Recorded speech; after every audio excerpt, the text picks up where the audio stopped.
Good afternoon to everybody. For me, it's, I think, evening. I just arrived this morning. Charles Bronfman, where are you? Thank you very much for your introduction. Debbie, Mayor Booker, it's an honor to be with you on the panel. When Mark Charandoff and a few Israeli friends, Alan Feld, Yitz Applebaum, talked to me after I was elected about coming to JFN, I decided to close the circle and to do my first public appearance in the States as Mayor of Jerusalem here with you, due to the fact that I know many people in this crowd for many, many years, and it's an honor for me to chat with you about the future of Jerusalem from this podium. So first of all, thank you, Mark, for the invitation. It's an honor to be here. And to continue what Charles talked about in terms of what does a guy like me do as Mayor of Jerusalem? Why? Why put your healthy head in a sick bed?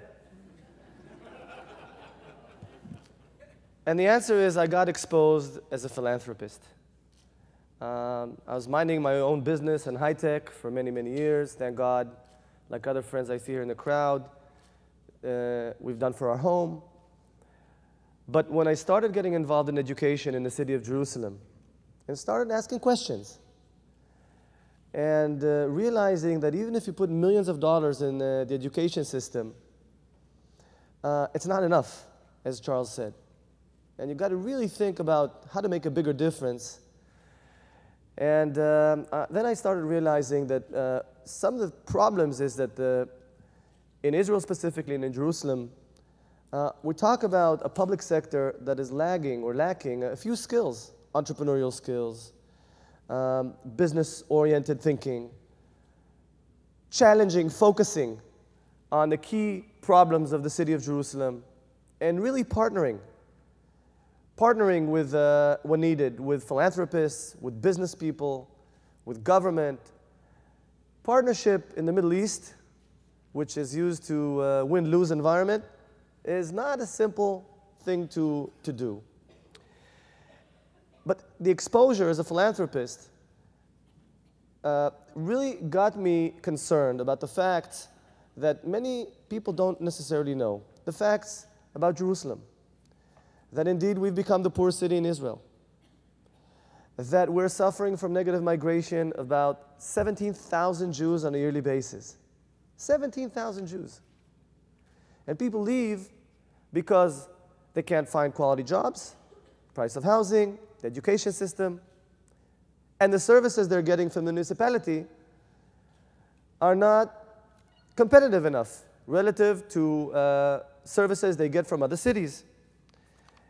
And so when you realize the current trend in the city and you extrapolate into the future, you realize that if we continue losing 1% of the Jewish population every 3 years, as soon as 2035, we're not going to have a Jewish majority in Jerusalem, the heart and soul, and the most important city for the Jews, if not for the rest of the world.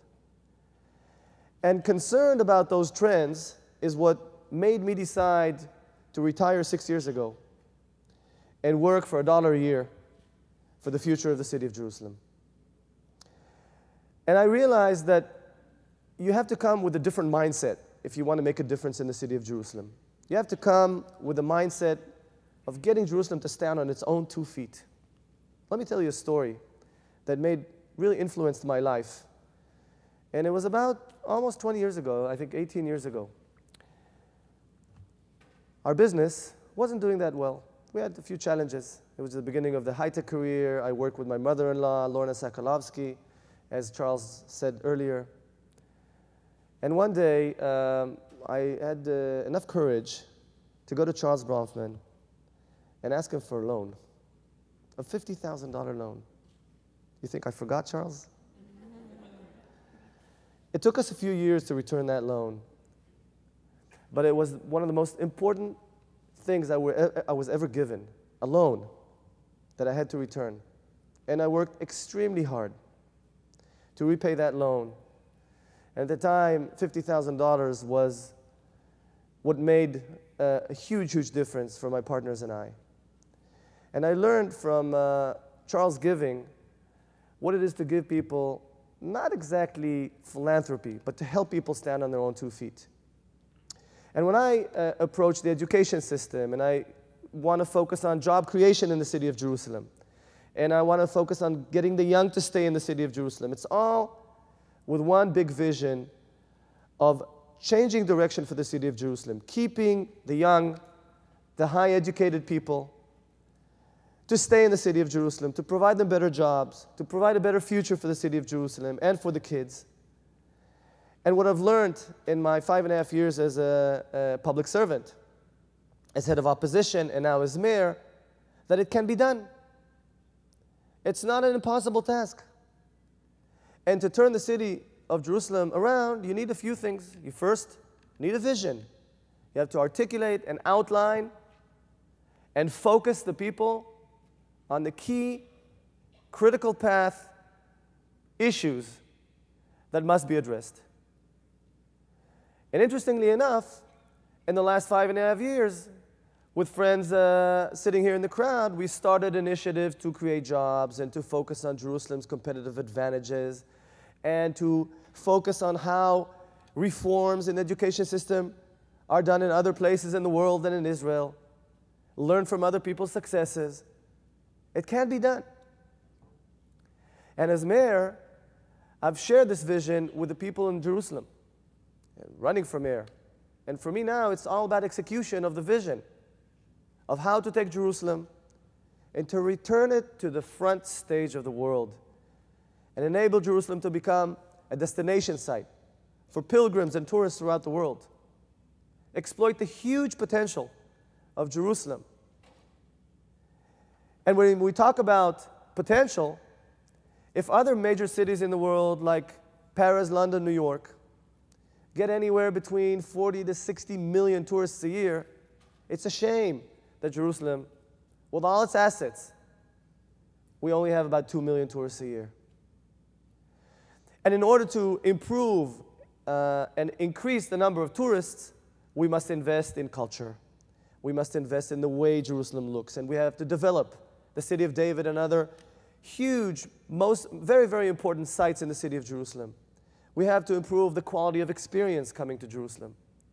We have to make sure that the 2, 3, 4, 10 million tourists a year that can come to Jerusalem have a place to stay, have a better experience, send them as ambassadors to the whole world to talk about the strengths and the common denominator and the good things of Jerusalem. We have to dramatically invest in the city of Jerusalem. I've shared with you some of the content, where we have to go. Another very, very important piece is how do we do that together? And that's where private-public partnership comes into place. Private-public partnership for me is how to encourage the private sector to make it worthwhile for them to stay here in Jerusalem and to open businesses. It's about aligning interests with the government, that in the last 4 months there's nobody to talk to, hopefully next week. But we have to focus and make sure that the government is aligned with the same vision. We have to make sure that philanthropists share the same vision, align more and more of the capital to the same direction. I've been speaking to a number of the funds, the Jerusalem Foundation, Lynn Schusterman's Foundation, Charles and Andy and others, and of course you at JFN. There's no reason in the world why we must not align the interests. Look at things that interest you, that are in the same interest of the city, that fall in the same vision, and expand the relationship of private-public partnerships. I know it can be done. I've done that before as a philanthropist. I understand what we must do to make 1 + 1 = 3.